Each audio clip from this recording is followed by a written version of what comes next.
श्री राधा कृष्ण भगवान की जय।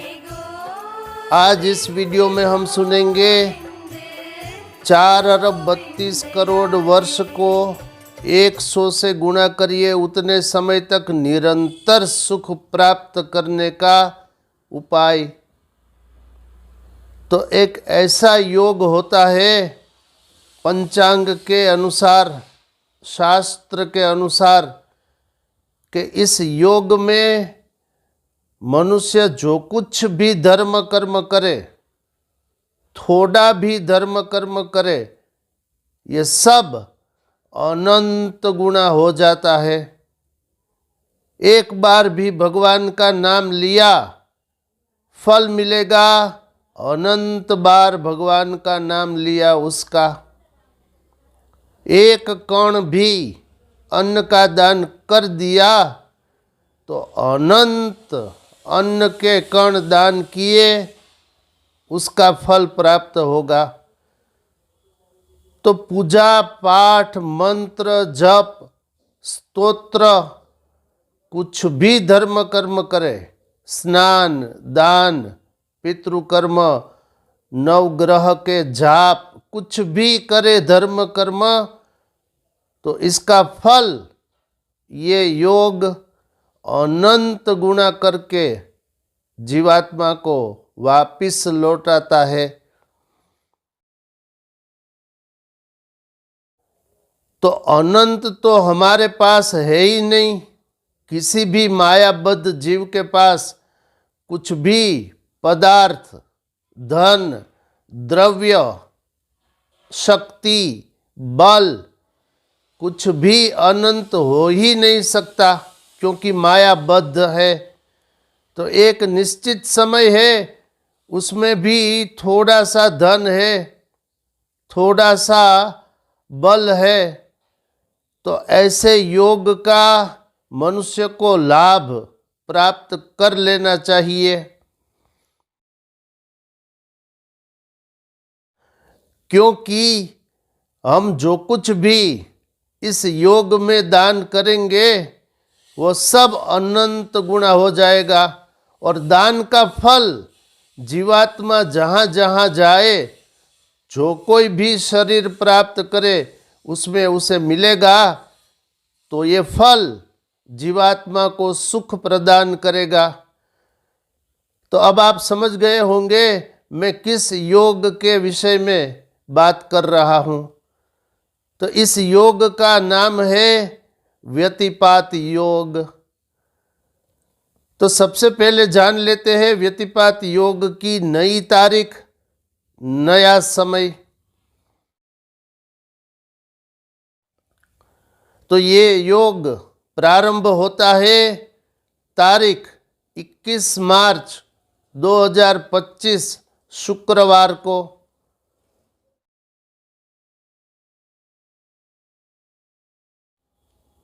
ये शाम को 6:42 से प्रारंभ होगा और ये व्यतिपात योग पूर्ण होगा तारीख 22 मार्च 2025 शनिवार के दिन शाम को 6:37 पर। तो इतने समय का हमको ध्यान रखना है। इसी समय में हम जितना अधिक धर्म कर्म कर सके अवश्य करना चाहिए, क्योंकि वो धर्म कर्म करने वाले मनुष्य को ही वो फल मिलेगा। इसलिए व्यतिपात योग के समय जितना अधिक हो सके अपनी श्रद्धा और शक्ति अनुसार अन्नदान, जलदान, वस्त्रदान, दीपदान ये करना चाहिए। और प्रत्येक दान के साथ यथाशक्ति दक्षिणा भी अर्पण करना चाहिए। अब दान क्या करना चाहिए उसे जरा समझ लेते हैं। तो प्याज और लहसुन को छोड़कर जो कुछ भी सात्विक शाकाहारी पदार्थ हम सब उपभोग करते हैं शरीर टिकाने के लिए, शरीर चलाने के लिए, जीवन निर्वाह के लिए, उन सब पदार्थों का दान करना चाहिए।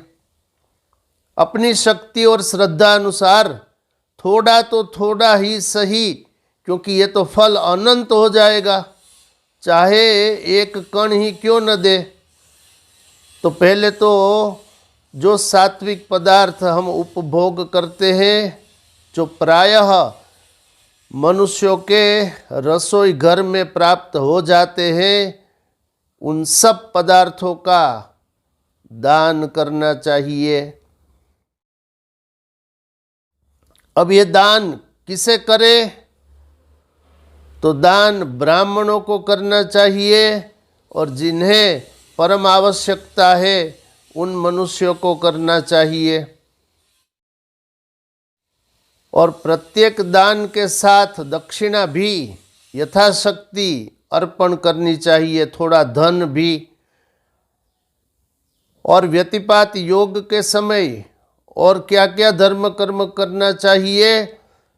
तो भगवान का ध्यान करते हुए जो कोई भी मनुष्य का इष्ट देव अथवा देवी है, जिसे वो मानते हैं, जिसकी पूजा करते हैं, उनका ध्यान करते हुए भगवान नाम संकीर्तन करना चाहिए जितना हो सके। और मंत्र जाप अगर कर सके सही सही तो वो भी करना चाहिए। और क्या करे व्यतिपात योग में? तो पीपल की जड़ में जल अर्पण करे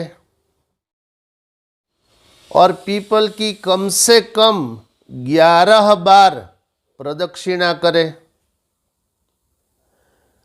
और मिट्टी का दिया, वो घी का रहे, गाय के घी का अथवा तिल के तेल का, तो एक दीप पीपल की जड़ में रखकर दीप प्रकट करना चाहिए और दीप वहीं छोड़ देना चाहिए, अर्थात वो घर पर न ले आवे।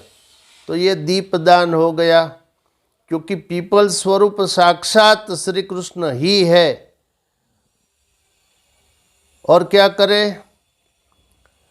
कम से कम एक फल पीपल की जड़ में रखे और एक फूल जो ऋतु अनुसार मिलते हैं, वो फूल और फल वो भी पीपल के जड़ में रखे। ये पीपल के स्वरूप में स्वयं श्री कृष्ण ही है, ऐसा भगवान ने भी बोला है गीता में। और अनेकों पुराणों में भी भगवान ने बोला है, जैसे श्री महाभारत में। अस्तु, तो अब आप समझ गए होंगे व्यतिपात में क्या करें। यथाशक्ति यथासंभव पूजा पाठ, मंत्र जप, स्नान, दान, स्तोत्र, पीपल की जड़ में जल, तुलसी के गमले में जल अर्पण करे, तुलसी के पास भी दीप अर्पण कर सके तो करे, और यथाशक्ति दान करे अवश्य, और थोड़ी दक्षिणा भी अर्पण करे। तो मैंने ये थोड़ा सा निवेदन कर दिया है व्यतिपात योग में क्या करना चाहिए। व्यतिपात योग में जो फल, जो दान करते हैं, पूजा पाठ करते हैं, वो अनंत गुना हो जाता है। और दान का फल मनुष्य को, अर्थात जीवात्मा जहाँ जाए तहाँ 4 अरब 32 करोड़ वर्ष को 100 से गुना करिए, उतने समय तक निरंतर, ये पहला फल, बढ़ता हुआ ये दूसरा फल, और बिना रुकावट, बिना अवरोध वो प्राप्त होता ही रहेगा जीवात्मा को। इसीलिए प्रत्येक व्यतिपात में थोड़ा तो थोड़ा दान अवश्य करे। वैसे मैंने बहुत से प्रवचन बोल दिए हैं व्यतिपात योग के विषय में, आप चाहे तो वो भी देख सकते हैं। इस वीडियो में इतना ही। ऐसे ही धर्मयुक्त प्रवचनों को देखने के लिए देखते रहिए मोरे श्याम चैनल। जो प्रथम बार आए हैं कृपया इस चैनल को लाइक करें, शेयर करें, कमेंट्स करें, सब्सक्राइब भी करें। शेष फिर कभी। बोलिए श्री राधा कृष्ण भगवान की जय।